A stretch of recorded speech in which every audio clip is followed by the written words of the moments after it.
Hello বন্ধুরা, কেমন আছো তোমরা সব? রাজ্য সরকার দেশের বেকার যুবক যুবতীদের জন্য যে 5,000 কোটি টাকা যুবসাথী প্রকল্পের মাধ্যমে ব্যয় করতে চলেছে, তো তারই বিস্তারিত তথ্য আজকে আমি তোমাদেরকে শেয়ার করব। তো তোমরা সব মন দিয়ে শুনবে। প্রথমত বলি যে অনেক মানুষ বলছিল যে এটা নাকি শুধু ছেলেদের জন্য, সেটা কিন্তু নয়। এটা ছেলে মেয়ে উভয়ই এই প্রকল্পের নাম নথিভুক্ত করতে পারবে। এবং হয়তো অনেক মানুষ ভাবছো যে এটা আমরা সারা জীবন পাবো, সেরকম কিন্তু নয়। মানুষ যেমন লক্ষ্মী ভাণ্ডার পাচ্ছে, বিধবা ভাতা পাচ্ছে, অন্যান্য ভাতা পাচ্ছে, সেটা সারা জীবন, কিন্তু এটা সেরকম নয়। তোমরা 1 থেকে 5 বছর অবধি এই ভাতাটা পাবে।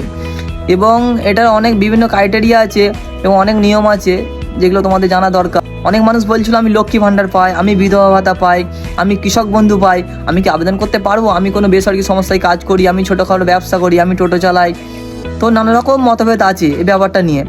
মানুষের মধ্যে নানা রকম চিন্তা আছে যে আমরা পাবো কি পাবো না।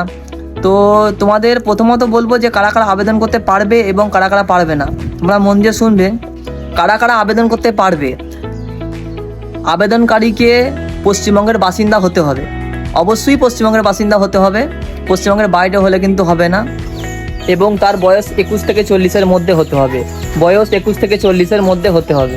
এবং আবেদনকারীকে অবশ্যই ন্যূনতম মাধ্যমিক পাস হতেই হবে, নাহলে কিন্তু আবেদন করতে পারবে না।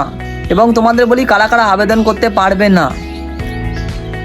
যারা ধরো সরকারি কোনো সংস্থায় কাজ করো, মানে সরকারি চাকরি করো, সেটা পঞ্চায়েতে হতে পারে, পৌরসভায় হতে পারে, রাজ্যে হতে পারে, কেন্দ্রে হতে পারে, তারা কিন্তু আবেদন করতে পারবে না। এবং যারা ধরো লক্ষ্মী ভাণ্ডার পাও, মানে সরকারি কোনো ভাতা পাও, লক্ষ্মী ভাণ্ডার পেতে পারো, তুমি বিধবা ভাতা পেতে পারো, কৃষক বন্ধু পেতে পারো, তারা কিন্তু আবেদন করতে পারবে না। এখনও পর্যন্ত গাইডলাইনে যেটা দেওয়া আছে যে কৃষক বন্ধু যারা যারা পায় তারা কিন্তু আবেদন করতে পারবে না। তবুও তোমরা ফর্ম জমা দিয়ে দিতে পারো। কারণ লক্ষ্মী ভাণ্ডার যখন দুয়ারে সরকার, আমাদের প্রথম দুয়ারে সরকার যখন লক্ষ্মী ভাণ্ডার করা হয়েছিল, তখন বলা হয়েছিল যে স্বাস্থ্যসাথী কার্ড যাদের আছে তারাই শুধু লক্ষ্মী ভাণ্ডারের টাকা পাবে। যাদের স্বাস্থ্যসাথী কার্ড নেই তারা কিন্তু লক্ষ্মী ভাণ্ডার পাবে না। স্বাস্থ্যসাথী কার্ড ছাড়াও অনেক মানুষ ফর্ম জমা দিয়েছিল লক্ষ্মী ভাণ্ডারে, তারা কিন্তু এখনও লক্ষ্মী ভাণ্ডারের টাকা পাচ্ছে। তাই তোমাদের লাইনে দাঁড়াতে কোনো অসুবিধা নেই। যারা কৃষক বন্ধু পাও তারাও ফর্ম ফিল আপ করে জমা দিয়ে দিতে পারো। টাকা না পাও না পাবে, ফর্ম জমা দিতে তো কোনো অসুবিধা নেই, তো তোমরা জমা দিয়ে দিতে পারো। আগামীকাল অর্থাৎ 15 এপ্রিল থেকে ফর্ম ফিল আপ হওয়ার কথা আছে, কিন্তু আশা করি হবে না। যদি হতো তোমরা খবর পেয়ে যেতে। এবং এটা কিন্তু জানো যে অনলাইন হবে না, এটা অফলাইনে জমা হবে। বিভিন্ন জায়গায় ক্যাম্পের মাধ্যমে এই ফর্ম ফিল আপ হবে। যারা ধরো পৌরসভা এলাকায় থাকো তাদের পৌরসভাতে ক্যাম্প হতে পারে, যারা পঞ্চায়েত এলাকায় থাকো তাদের পঞ্চায়েত এলাকায় ক্যাম্প হতে পারে। বিভিন্ন ক্যাম্পের মাধ্যমে অফলাইনে এই ফর্ম জমা নেওয়া হবে। এটা কিন্তু অনলাইনে এই ফর্ম এন্ট্রি হবে না, এখনও পর্যন্ত সেরকম কোনো খবর হয়নি।